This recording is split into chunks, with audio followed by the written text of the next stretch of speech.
ucunda, sonradan gelir hep aklım başıma.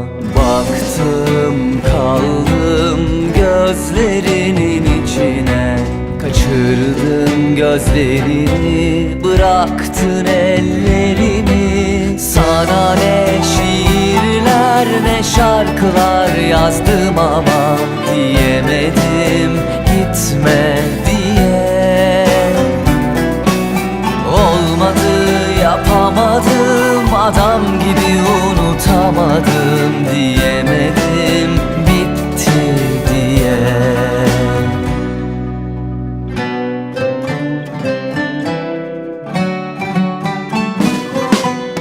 Gel desen gelirim, hadi git de ben giderim. Sevmesen de severim, gurur benim neyime. Kim ne derse desin, söz geçmiyor ki dilime. Kapanırım dizlerine, gurur benim neyime. Gel desen gelirim, hadi git de ben gidelim. Sevmesen de severim, gurur benim neyime. Kim ne derse desin, söz geçmiyor ki dilime. Kapanırım dizlerine, gurur benim neyime.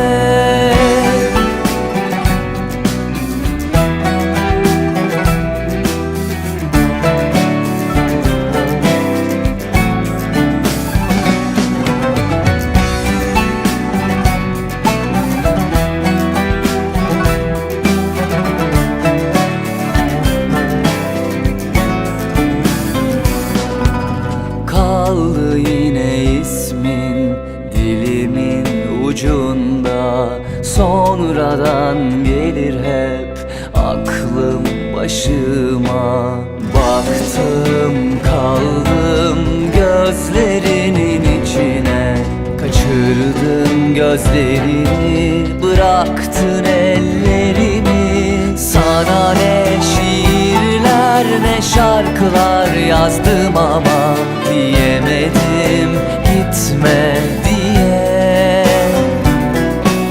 Olmadı, yapamadım, adam gibi unutamadım diyemedim bitti diye.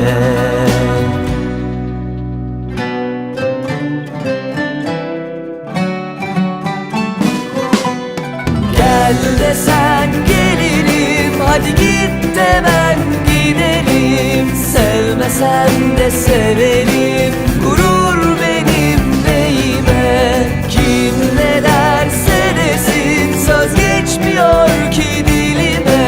Kapanırım dizlerine, gurur benim neyime. Gel desen gelirim, hadi git de ben gidelim. Sevmesen de severim, gurur benim neyime. Kim ne derse desin, söz geçmiyor ki dilime. Kapanırım